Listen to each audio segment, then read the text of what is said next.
We rolling?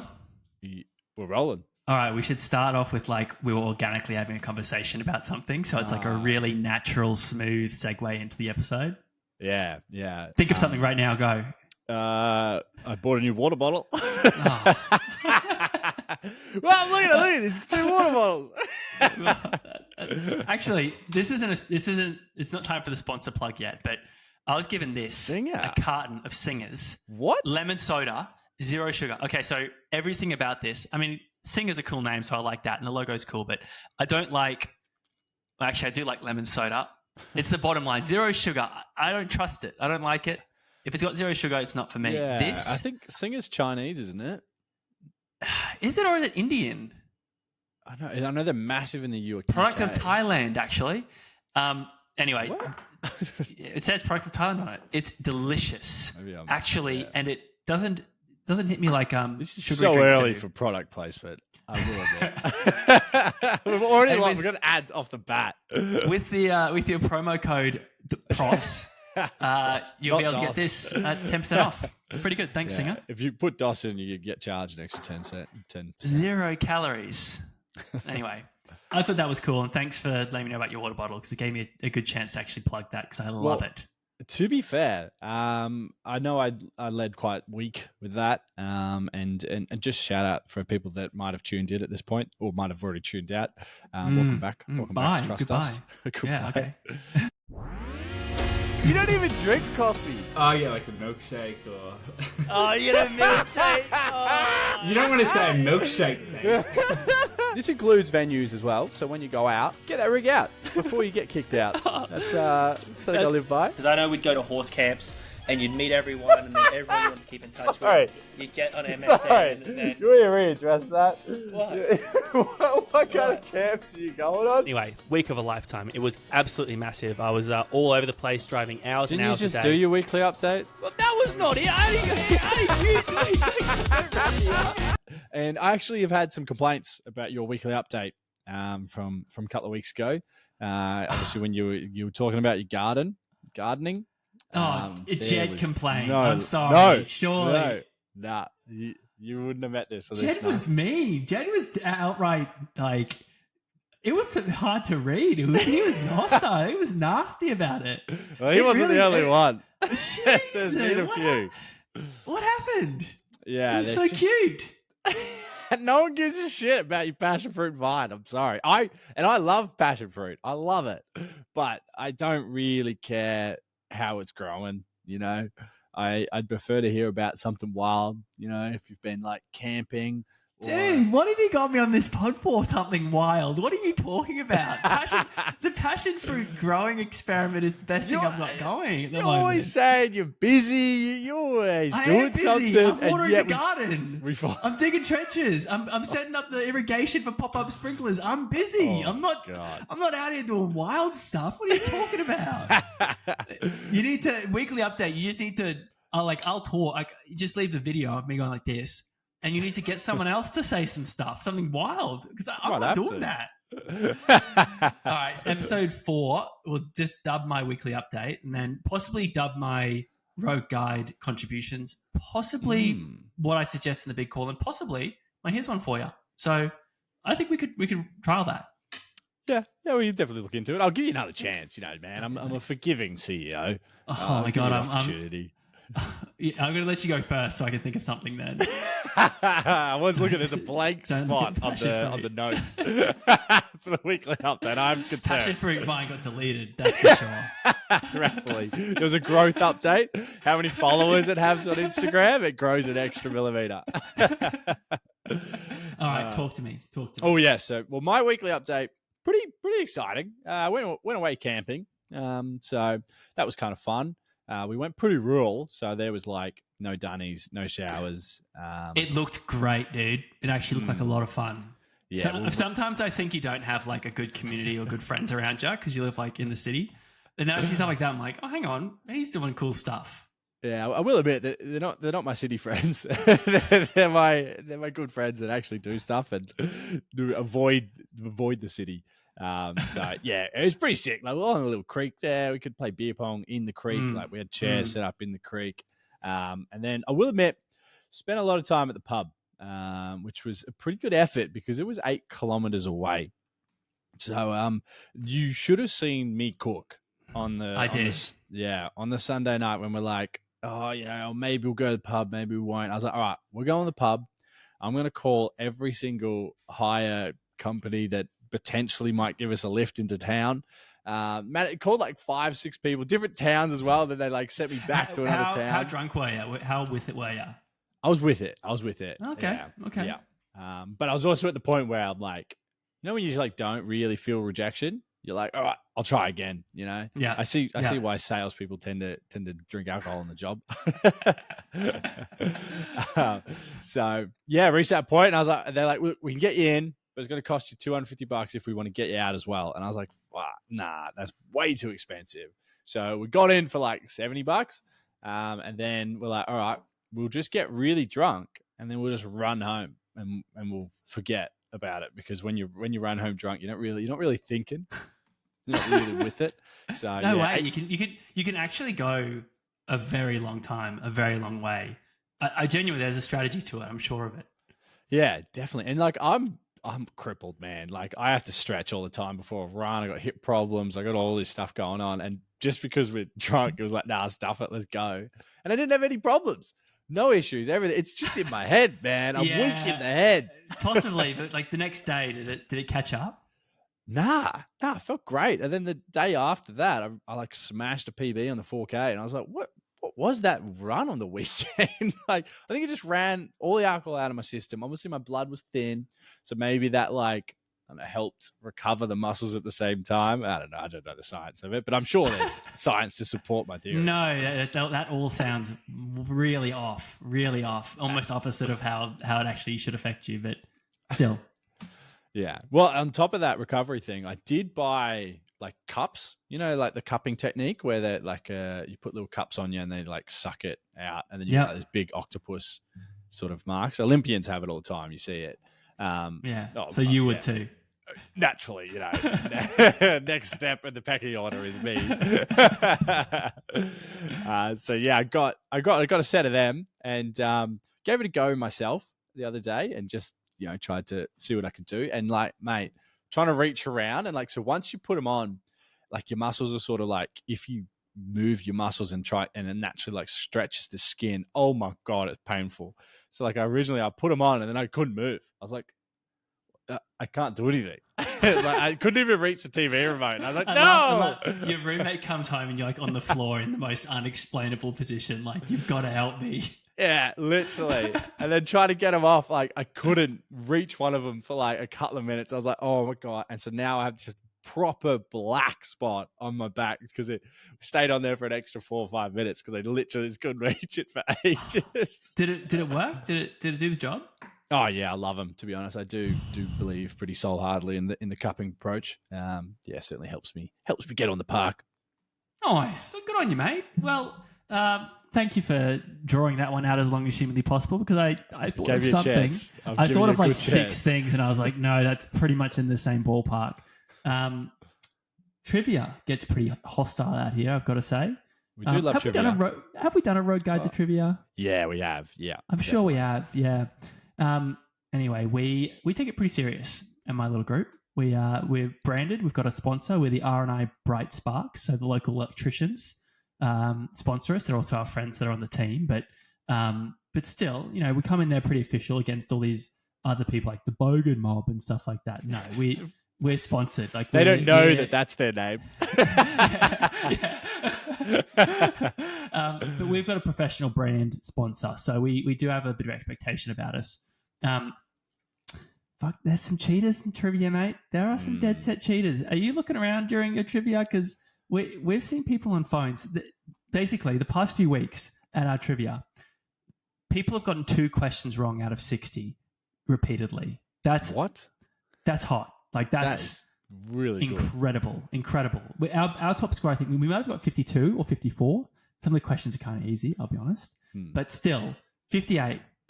Anyway, there's cameras in the section that we're in, and the establishment actually came over and was like, we're watching the cameras, and we're not so sure about this team over to your right. And we're always sort of sitting in the same spot. Yeah. So I want to, put a cliffhanger here because I think there may be a pretty salacious Okay. story coming out of Longreach. I like it. I like it. In the highly competitive trivia competition. So that's as wild as it got for me. It's just us sitting at a table going, "Oh, I bet they're on their phones," or "I bet they're on their phones." Admittedly, we do bring like a group of 8 or 10 to a trivia that has like teams of 6. Ick. Trivia ick. Yeah. Well, if It's not our fault we're so popular, dude. you should split. There should be 2 teams. I think. No, but I want to hang out with my friends more than I want to play trivia. They can kick us out before we'll do that. So, Well, it sounds like there's going to be a free table potentially right next to yours. So I'm just saying, make a couple more friends and then you have 2 teams. yeah, we'll expand. We'll expand for sure. Yes. Well, I guess that's sort of the issue when you rock up to trivia. It's one of the things that, I've got a biggest phobia of is touching my phone when I'm at trivia because I'm like, they're going to think I'm cheating. Yeah. Yeah. Under no circumstances, like emergency call coming in. Literally. Like, I can't do it. Nah, not tonight. Just give me another 15 minutes to the next interval. Well, thankfully, today we've got the road guide to phobias, so we can educate you on how to, get through that that phobia and that fear. So yeah, I've certainly got a few more than just that one in my back pocket. You're scared of more things than just touching your phone at trivia? Yeah, you are exciting, dude. You're mysterious. It's what the people want, man. No, but it's true. If anything, not just how to sort of avoid your phobias, but also kind of use them to your advantage, which is something that I've definitely had to do in recent years. And I'll explain a little bit more later on. But I've got a handful, and again, most of them are actually cured now. I cured my fear of heights. I love heights now, dude. I'm like, love it. I'm addicted to it. I think the fear is fun. I did abseiling one time recently, and everyone was sort of like scared going off the edge and sort of panicking and stuff. I got on, clipped up, just walked and went straight off the edge. It was, I feel like that's pretty cool. I felt like that was the instructor said, "Oh, well, this guy's done it before," and it's true, I had, but I thought everyone had done abseiling, so I didn't think it was that impressive. But I definitely found it cool. I went down really fast though to show how confident I was, and I just shocking rope burn. But that's another case of don't get too carried away with beating your phobias, because there's probably a reason why you're scared, and you should take it slow. But yeah. My phobia's a bit left field, to be honest. Most of them. I've recently. Have I got garden variety phobias as well? Bloody hell. Our listeners do. I love you, gardening, man. What do you mean? I hate those listeners, bro. I don't like them. You know this. We talk about them behind their back all the time. Hell yeah, dude. All right, thank you for solidarity. I appreciate that. Yeah, but I got a phobia of dog parks now. So like, I'm obviously look after my roommate's dog a lot, and then we'll go down to the dog park, and I'm just scared shitless. I'm like, how close am I meant to get to other people and talk to them? What do we even talk about besides the damn dog? It's not even my dog, so I don't even know what to talk That's about. the thing. You do just talk about your dog. Like, I've been to a few dog parks, and you just couldn't spend 15, 20 minutes talking about your dog. Different if it's not your dog and you don't have that same, parental pride over it. Yeah, I think because then I don't quite. They're like, oh, what's he like? Well, I'm like, oh, he's annoying. Like, do you think I want to be here? I'm stuck playing with Xbox. Yeah. Roommate's dumped him on me. Is it okay to take your mate's dog to the RSPCA and call it a day? Like, can you do that? Take him straight to the pound. Like, oh, sorry, man. They got your dog at the pound. Talk about irresponsible ownership, mate. I don't know if you should go pick him up. Give him another chance at life somewhere else. Yeah. Sure someone will take him. And then I've got a real phobia of like holes in holes. No. We don't even talk about it, dude. We don't even talk about it. That makes me gag. That's disgusting. We carry on. That's my biggest one. And you're in the same you should have. Oh, you did warn me it was coming. I hate it. I hate it. I wanted to know what the name of it was. So I Googled it, and of course the first thing that freaking comes up is just photos and photos. Oh, bro. Dude, Google does you so dirty. Trypophobia is what he's talking about, and I've got it bad. It's so really bad. And yeah, you Google things and you always get the pictures. And yeah, how about I'm Googling my phobia? Yeah, It's it's like, like- here's all the here's the worst examples. Here's the stuff that they're really worried about. It's like, well, like, I'm googling this trying to explain it, so slow down. This is clearly a soft issue for me. This is a sore Oh. topic. I don't. Oh. I don't want this. Yeah, move on. That Move one's on, rough. move. I don't This wanna one's a do bit that one. better. Well, not better. It fucking gets to me. Like running for public transport. I can't, man. I actually physically can't do it. So you would walk and miss it rather than look like you were desperate to get on it. Yeah, dude. Why do you think I'm late everywhere? Because I'm always missing it. This is true. I This is true. refuse to speed up. And I bet if you had run, you would easily have gotten on as well. Honestly, But and that's the thing, man. Because I've committed to walking at my steady pace, even when I get there and the doors are still open, I can't make the move now. It's too late. What? What if I move to go in now and then it closes as I'm going? That's the part. Dude. That's the bit that gets me. Dude, and everyone on the bus is like, oh, did you see him? I will remember his face until the end of time. He looked like an idiot. I'm telling everyone. They've got the cameras out as well. Oh, this dude just got locked out. Like, he looks like an idiot. I don't know. That's raw and that's unique. I feel like that's pretty. Is that, if you're listening and you've got a fear of public transport as well, I'm curious, is that a unique thing to DOS? Because I've never heard of that before. Yeah, I haven't met anyone that's on the same boat. I had a weird experience in like Malaysia where like the network was just so confusing. And we were like, there was like these, so I was with a mate and then there was these 3 Swedish chicks that were waiting on the same side as us. And then they went to the other side and I'm like, all right, we're clearly tourists. We're probably all clearly going to the same destination. And I was like, but why are they on that side? That doesn't make sense. Oh, that's Like, so true. Yeah. That's so true. And we're looking at them and they're looking at us. And I'm like, one of us is right, one of us is wrong. Yeah. And yeah. then sure enough, it comes. And I'm pretty sure they'd made the mistake before by being on the side that we were on. Oh, And that no, was they why knew. yeah. They were embarrassed. They didn't want to be like, oh, I don't want to assume that this guy's no fucking idea what's going on. Exactly. They're like, what And- if he has a phobia of public transport? Thoughtful. Yeah. And then Which it isn't comes. one of our. Yeah. Oh. And it Oh, yeah. comes, and then they like held it. So my mate started running for it, and I was like, if he runs for it, I have to run with him. So I ran, eventually started running with him, and then we get to the other side, and I'm scared. I'm like, it's gonna go, it's gonna close, it's gonna go. And then we look, and then there's the Swedish people holding the door open for us, and I was like, thank you. I feel so much better now. The phobia's gone for that trip. Wow. Man, props to the Swedes. That's bloody Yeah. generous. Shout out That's to the Swedes. Shout out to them. But big listeners, actually. We're huge in Sweden, actually, now you mention it. You know, they can't really grow passion fruits in Sweden. So We've lost a was few. the Swedish listeners that maybe weren't interested. They're like, it's too cold up here. Yeah. Passion fruit just doesn't grow. They were the listeners we liked, and then we've lost them. Damn. Now I'm stuck with all the rest.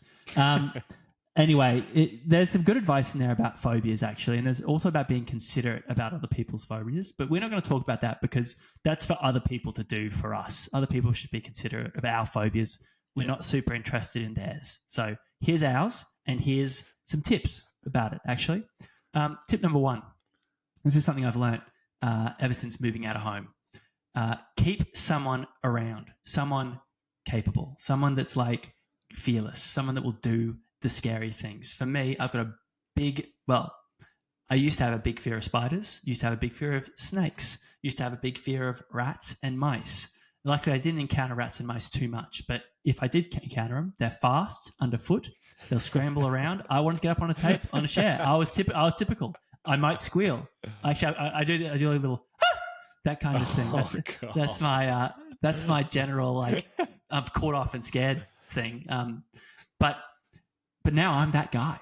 I've become the capable person that has to approach the scary things, And it's like you hear a noise in the night, a big noise, something like someone's in the house, and it's like, Dan, can you go and check that? And it's like, what am I gonna do? He's gonna kill me. He's gonna kill me. I mean, like, I'll guess I'll go. I mean, this is the thing. I'm not even at the top of the food chain for a lot of things anyway. So now I've faced spiders. What if it's like a public transport in the house that's coming to the house? Longreach just one taxi plows into the house. Oh my God, my fears. I can't address this. Please, babe, you gotta go. That's your worst nightmare, dude. That's your worst nightmare. The Swedes are there and they're like, they tell the taxi, back up out of this man's house. Yeah. But yeah, keep someone around. Otherwise, when you become the person that people rely on, it gets scary. It gets real scary. I think there's a fine line with keeping them around, though, and which is for step 2. I've got don't tell anyone it's a phobia, because obviously as a kid, I told my brothers that at the time I was afraid of heights. I was scared. How did they use that against you, though? Oh. So like obviously we'd be cleaning the gutters or something of like the shed. And then there's a ladder up, and then Big Brother's down first. And he knows I've got a fear of heights, so he takes the ladder away. And he's like, you need to jump. You just need to jump. You've got to jump. I was it's what? 2 stories, but you need to jump. You won't die. You'll be fine. You'll get there's there. a pile of leaves down here. Just side shoulder into it. And he just walks inside. Like, he's gone. He's not even there to watch. He's not even getting satisfaction out of this. Like, his life is going on. He's moved on. He's past it now. He's having a great day. And then, admittedly, I did eventually jump, and that didn't quite get me over the fear of heights at that stage. But lesson learned: don't go telling people that you're afraid of something. Right. That's a good one. Step number 3, though, if you have to start telling people, or you feel like you need to start warning people about your phobias, or you need to start facing them, you need to start tricking yourself, gaslight yourself into loving your phobias. It can be done. I've done it. This is going to sound, people might say, why are you even scared of that in the first place? Well, shut up, okay? People are scared of ridiculous things. Some public people are scared of transport public is transport. Scary. Okay, exactly. Let me be afraid of this. Green tree frogs. I used to hate the little buggers. And, we would live in Queensland, or in regional Queensland, and then my family lived in rural, like my grandma and granddad, rural Queensland, where the toilet is basically, it's the secondary use of the toilet. Toilet is frog habitat, and then toilet. Like, that's the priorities. So, you go there in the morning and be like, oh, I really got to go, and there's spiders and there's frogs in there. So you don't, and you hold it for 24 hours. And next thing you know, you're in hospital. Yeah. No, but now I at some point I just went, these guys are cute. Like, I lying to myself. These guys are cute. They don't hurt you. No one's died to a green tree frog unless they've eaten it, in which case, like, deal with it probably. I reckon someone's died from eating it. I've got some really bad stories about people eating things and their lives being ruined. So there's a warning for you. Don't just eat stuff on a dare. It can end up really bad. But anyway, moving on. I've eaten frogs in France. No. I'm talking like raw frog, or like eating a bug, like a raw bug, or like a raw rat or something. You can get some really, I know raw rats. He knows I have a phobia of rats. Snails. Eat it. No, raw snails. Raw snails. That story, terrible. Anyway, well, this is the scariest episode ever, dude. I'm scared. I love frogs now. I love them. I look for any excuse. I'd be planting them in toilets just to get a chance to be a hero. I'm getting the hand. I'm going straight in there. Boom, out. And I'm talking to it. Okay, little buddy. We got to make sure you wet your hand first, though. No. See, if they're in the toilet, they're in the wet environment. That's why you can just go straight in. But otherwise, yes, you do wet your hands, and you take them somewhere moist. You don't just walk them outside and throw them. You find them the most, high potential habitat for them. I love them. Love the little guys. Yeah. No, fair enough. I think for me, step 4, it's have an ego. There's times when I'll get over my phobia if other people are showing signs of weakness. Like, honestly, you with the abseiling. Yeah, I'm big dog. No matter how scared I am. Like, if everyone's like, oh, I don't really want to go, I'll be like, I got to do it. It's got to be me. It's got to be me. And that's probably the only time I'll just pretend I have no fear. But then it's the opposite then. If you're in a situation like I went skydiving and, like, obviously I had a bit of a fear of heights, and then everybody's like, yeah, let's go. It's going to be sick. And I'm like, what the hell? Yeah. I'm not doing this. My ego wasn't pushing me. It was just me trying not to be the littlest bitch of the group. Like, it was just complete opposite. Yeah. Step 5, just keep in mind, I think Dos jumping out of a plane, I think there's elements of human nature in there that make sense of, being afraid of that. So I think it's good to have some phobias. Some phobias actually protect us. You know, I was talking about being not afraid of heights, but I'm not a big fan of being in a precarious situation in a high place. You know, I've done some roofing or some sheeting where you're on what do they call it? Scaffolding? Plank. But like it's just like this dodgy ladder on your dodgy ground, and this plank that's like 20 meters long, and it's sagging in the middle. And you know, you're like 20 meters up or something. I don't know. 10, WorkSafe's 10, just 15 licking up. their lips if they come onto the job site. Yeah, well, this is always the mates' jobs, the jobs that the guys that have like the gear on their disposal, and they're like, "Oh, come over and help me do this thing." And I was up there and I was egoing it big time. Yeah, this isn't so bad. Oh yeah, okay. I'm just leaning on the building. I'm going to shuffle along and just got to check the rivets, every rivet with my hands. That's what I'm going to do. But yeah, you know, some things keep you safe. I'm addicted to watching them, but you know the sweaty hand feeling, the clammy hand feeling you get when you watch some reels about like dudes got climbing to a tower to change a light bulb, or like the building climbers that are just going up like window cracks like this, and they get to the top and they can't get to the exit, so they have to climb back down, kind of thing. I love it, but I hate it. Yeah, I can understand that. I think we've got different step fives though, because my step 5 is be a committophobe. It just makes life safe. It's a safe place for you. You don't have any issues in your career, your life. You know, it's all dandy. Oh, Doss, this is too sad. I feel like we ended on like a nice kind of like, it's going to have phobias. It's all right. And you're just like, how about this really bad phobia? That's really not doing me any favors. I'll make it sound good. It's been a big issue for a long time. I'm going to gaslight myself into loving being a committophobe. I'm only in step 3. Still got a long way to go. So anyway, I hope that's helped you. I mean, scary things are scary. So hopefully somewhere along the way you've identified with one and you go, yeah, actually I could maybe try love rats. I don't know. It's probably too much. But anyway. I love public transport. I don't have a car. Like I have to use public transport all the time. It's still such an issue. It's so impractical, man. I miss a tram probably twice a week.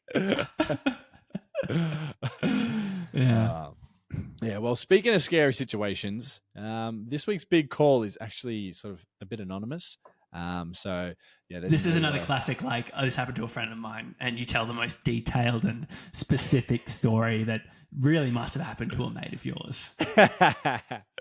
So this is actually happening to a friend of mine, but it's happening right now. So that's why we can't really sort of. So this could be real life advice that we could be giving them here. Because we're live. Yeah, because we are live. We are current. We're not live. Don't look for us. Because I know you would. Yeah. And yeah, basically, so this man, we did a fair bit of traveling together, and he basically had an amazing apartment. And so this is in a city like a nice city where you know, like the Londons and the New Yorks and the Melbournes, where it's like really hard to get. What was that last one? That was that last one. I must say Tokyo. I think it was Tokyo. Yeah.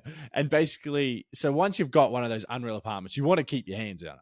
So he's given that apartment to a sort of, I don't know, like a situationship at that point. And then he's gone and traveled and then come back. And then he sort of jumped back into the situationship because he really wants the apartment. Whoa. Because he's had it for a long time. And then she basically didn't move out. And then they sort of like limped along there for a bit. And then now he's moved out, but he still wants the apartment. Like it's still his apartment to work with. What? So like he still needs to have the discussion either to kick him out or sort of not kick him out, like face the drama of like, bite the bullet. Dude, what is everyone doing? What's going on? Honestly, so I'm like, I've thought about this. I still don't even know what you do in this situation, to be honest. Like, he's in so deep, man. Like, he is in deep here. Isn't that difficult? Isn't it just like hey, this is my house? Like, isn't that it? Actually, I should have mentioned this situation situationship was a Latina. So we know they can be pretty feisty. And there is renowned. I've heard stories of feistiness, so I think there is an extra element of risk involved in this. It's amazing how little that really helpful piece of information changes what I want to say. No, you could have just not said that. I'd stand by it. What is going on, dude? He's been hustled out of his home. He's homeless. Is he renting somewhere else? He's renting somewhere else. I'm pretty sure it must still be in the same city. Dude. Yeah, I don't know. Like obviously to me, like, you gotta get him out of there. Like, yeah, the relenting and moving out that was a bad step. That's a bad place. Because squatters' rights about to kick in. Just about. I was living here now. I've been living here for the past few weeks. You're the visitor. Yeah, literally. So I think, like, what do you do? What you start us off. What would you do in this situation? Goss, I just told you. Firstly, I'm not even in that situation. No, you're in it. You're in it. What are you doing? Yeah, if I'm in that situation, break up. You suck at conflict, though. It's easy to think this, but to be actually in it, and like, it's your Londons, it's your Melbournes, it's your New Yorks of the world. Dos, back it up. I suck at conflict. That's a ridiculous statement. I don't even get into conflict. You haven't had to practice. I avoid this. I know, it's true. And when I get into conflict, I'm like, it's exhausting straight away. I'm like, I might be in a conflict situation. I'd be like, I'm about to lose just purely from being like, this is really tuckering me out. This is a new situation for me. I'll try again tomorrow. Let's not get that confused, mate. All right, let's not get that confused. I'm good at conflict. I just don't get into it. Yeah, I think that's a skill in itself. To be fair, I don't know. Do you start dating someone else and then be like, hey, I'm going to go back in? Dude. You are a content machine, dude. The fact that I don't even consider that. What do you mean? Like, it is reality show levels of like induced drama. Well, like, isn't that a healthy way? Because I'm assuming the current situation is that they're not in a situationship. Like, I don't know. Like, so obviously his name is on the lease. Hers isn't. So it's like, I'm now dating someone. I want to come back in. I think you should move out.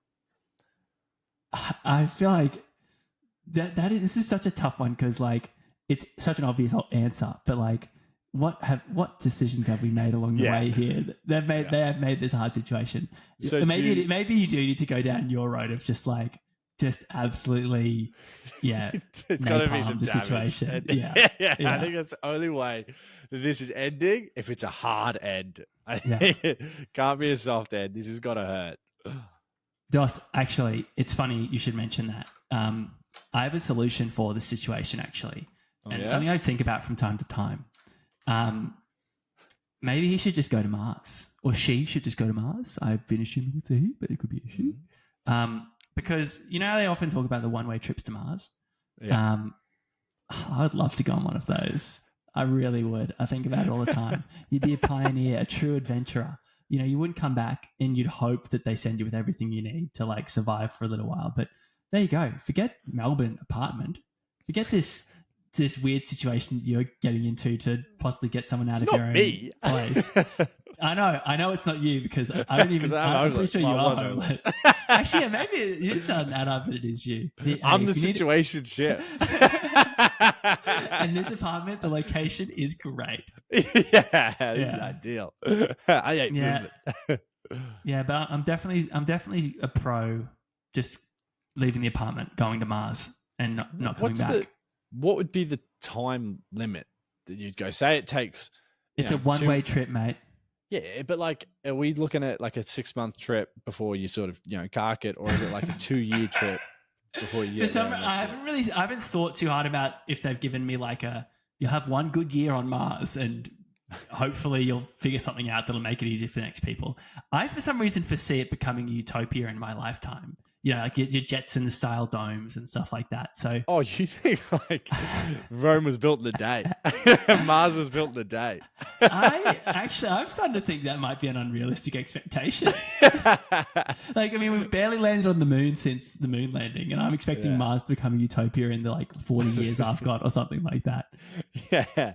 Okay. I'm with you. Now. I understand. No, I know. Maybe it's more small scale. We're living in little hubs growing passion fruit and the likes. Let me tell you, actually, interesting thing about passion. I'd be in my own little dome. I'd have this huge gardening dome, and no one would visit it because they'd be like, "So the freaking passion fruit guys in there still." Yeah. Yeah. So what if you were because obviously no one's going to really remember you if you go there and it's groups and it's a utopia. You're just another first. No. You're pioneers for the first 10 years, 10, 15 years, I reckon. To be honest, man, looking back at the history of, England and other nations being the first pioneers isn't the best situation to be. It doesn't bode too well for you down the line. Dude, I'm compelled. You've got some really good counter arguments for this. Seriously, I talk about one-way trips to Mars surprisingly often. It's probably my what are they called? My Roman Empire. Yeah. You're right. There's some flaws in this, and I would be a first settler of Mars, and hopefully you don't make a statue of you. That's all I'll say. Make sure it's got a sturdy base. It needs to have, so people can't get to the head of it or the neck of it. It needs to be some kind of. And your statue's just going to have no neck. It's just going to be. Houston would be like the NASA space station would be like, they're spending so much time on reverse engineering statues, and they really should be thinking about food here. They're going to need stuff. At least some passion fruit. Even the passion fruit guys on the statue job, we thought for sure we picked it specifically for this. Okay, stuff Mars, dude. Let me move into that guy's apartment. That sounds like a safer situation. Yeah. To be fair, the reason why they're not breaking. Well, he doesn't want to. I guess make it too messy. It's because he's still got his mail delivered there. So that was his excuse to me. He's like, "Oh, but my mail's delivered there." What? This is not the weakest excuse I've ever heard in my whole life to have conflict. I've checked out of that one. I've got nothing to say. That is way too deep, way out of my pay grade for sure. Oh yeah. I think we'll send that person a one-way ticket to Mars. To be fair, and then they can get out a free jail card. And we don't have a sponsored segment because obviously I went off the top with a potential sponsor. I think they'd see that and they'd looked at that pretty well. Can you at Singer possibly on the Instagram actually? Well, you're quite active on Instagram, aren't you these days? Yeah, at Trust Us Network with a dot between trust and a dot between us. That's too jingly. No, I feel like you've been Watch this space. Watch this space. Watch this edit. And we're on TikTok as well. Are we? Well, hopefully by the time this pod comes out. Okay, so good. just, Yeah, well, I mean, you could have worked with me there. I'll never know, dude. I'll never know. You just keep doing to post that. You're gonna post all of the really the ones I'm like, oh no, don't put that up. Don't put that up. Literally, that makes me look like TikTok. I'll never know. I'll never know. Until one day there's a headline or something and I'm walking out the door and cameras are starting to hit it's on TikTok. Which is actually good that we did an episode on phobias because I have such a phobia of TikTok. I just don't like it. It stresses me out. It's way too I don't know. It's just reality TV for every person. Yeah, dude, we've become that. We're the people that said MySpace isn't trustworthy, dude. But when we were kids, I'd never say that. No, but the older generation, they're like MySpace. Showing people pictures of yourself and having your favorite song, friends. your song of the day. Favorite song. That song's not good. It's that new rapper Kanye West. It's bad music. Who's this Tom guy that's in everybody's friendship group? Can't trust a man that's friends with everyone. Two-Face. Yeah, but anyway, that's how I feel that we are about TikTok. So anyway, good luck with that. I won't follow. 'Cause I don't have an account. And I'm proud of fair that. enough. Yeah, well, thankfully, our lovely listeners, my favorite people, will follow along. TikTokers, real Yeah. TikTok crowd, isn't it? And by that, I mean the Swedes. Please follow me back. We love you guys. Step 6, should we get Swedish friends? Yeah, they'll look out for you. Yeah, they got you back. You want to do it? Or do I do it? Have you got something to do? I thought you were going to close it. I was going to sit here quietly. I hate that this season the roles are reversed, where I'm sort of opening us up and closing us off, and the closing is so stressful still. I need an edit. Okay. Soothing sounds as you now finish off the last episode of this week's Trust Us segments, and you slowly build up the anticipation of next week's Rogue Guide and 101 First Dates. Good night.